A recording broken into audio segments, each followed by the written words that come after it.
নমস্কার বন্ধুরা, life easy আমিতে আপনাদের সবাইকে স্বাগত জানাই। আজ আমি আপনাদের সাথে শেয়ার করব সরু চাকলির রেসিপি। তবে এই সরু চাকলি আজ আমি দুই রকমভাবে বানিয়ে দেখাচ্ছি। আজ আমি সরু চাকলি কীভাবে বানাচ্ছি সেটাই আপনাদের সাথে শেয়ার করব। তো আর দেরি না করে আজকে রেসিপি আমি শুরু করছি। আর আমার চ্যানেল এখনও না সাবস্ক্রাইব করা থাকলে সাবস্ক্রাইব করার অনুরোধ রইল। তো চলুন রেসিপিটা শুরু করা যাক। সরু চাকলি পিঠে করার জন্য আমি এখানে 200 গ্রাম গোবিন্দভোগ চাল নিয়েছি আর 150 গ্রাম কলাইয়ের ডাল নিয়েছি। এবার এই দুটোই কিন্তু আমি খুব ভালো করে ধুয়ে নিয়েছি।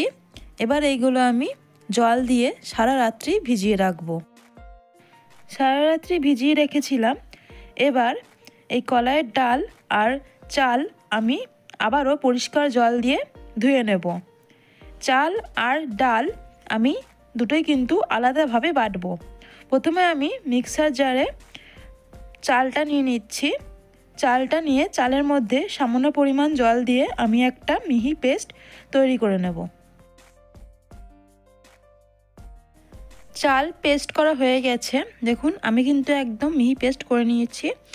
এবার এটা আমি একটা জায়গায় ঢেলে নিচ্ছি। এবার ওই মিক্সিং জারেই আমি ডালটাও পেস্ট করে নেব। তাই আমি এখানে কলাইয়ের ডাল সব দিয়ে দিয়েছি আর এখানে অল্প পরিমাণ জল দিয়ে এটাও আমি মিহি পেস্ট তৈরি করে নিয়েছি। এবার আমি একটা বাটিতে এটাও ঢেলে নিচ্ছি। তো আমি বাটিতে প্রথমে এই ডালের পেস্টটা ঢেলে দিলাম।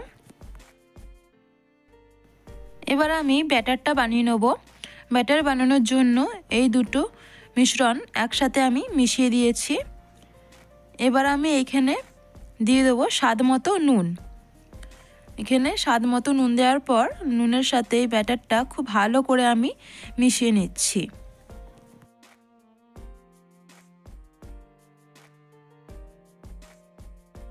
এবার আমি অল্প অল্প জল দিয়ে ব্যাটারটা গুলে নিচ্ছি।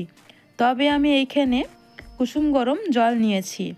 সব জলটা একবারে দিচ্ছি না, কারণ ব্যাটারটা বেশি পাতলা হয়ে যেতে পারে। তাই আমি অল্প অল্প জল দিয়ে ব্যাটারটা গুলে নিচ্ছি।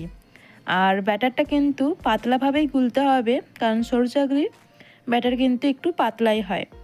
তাই আমি অল্প অল্প জল দিয়ে ব্যাটারটা ঠিকমতো গুলে নিচ্ছি।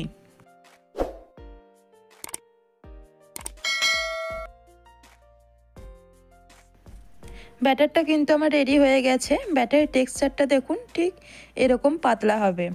এবার আমি সরু চাকলি পিঠেগুলো করে নেব। পিঠে করার জন্য আমি এখানে গ্যাসের উপর একটা তাওয়া বসিয়েছি। তাওয়ার মধ্যে এবার আমি সামান্য পরিমাণ তেল ব্রাশ করে নিচ্ছি। তেল ব্রাশ হয়ে গেছে।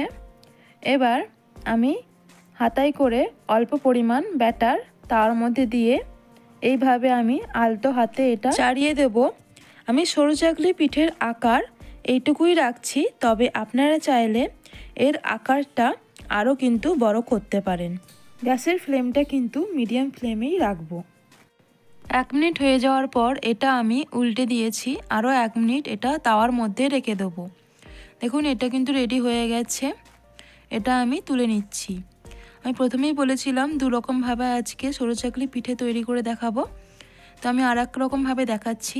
এর জন্য ব্যাটারের মধ্যে দিয়ে দিয়েছি কিছু পরিমাণ ধনেপাতা কুচি আর লঙ্কা কুচি। তো ঝালটা আপনারা আপনাদের মতো নেবেন। এবার লঙ্কা কুচি আর ধনেপাতা কুচি দিয়ে ব্যাটারের মধ্যে খুব ভালো করে গুলে নিচ্ছি।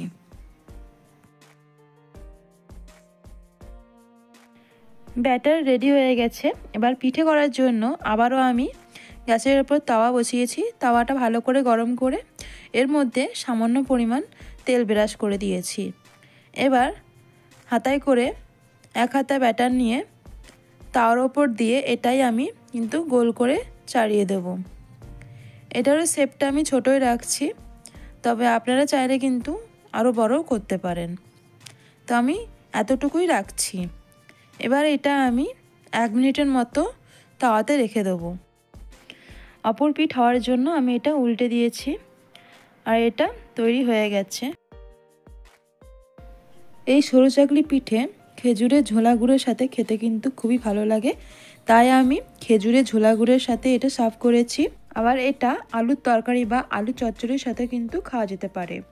তো এই ছিল আজকের রেসিপি। আজকের রেসিপিটা কেমন লাগলো অবশ্যই আপনারা কমেন্ট করে জানাবেন।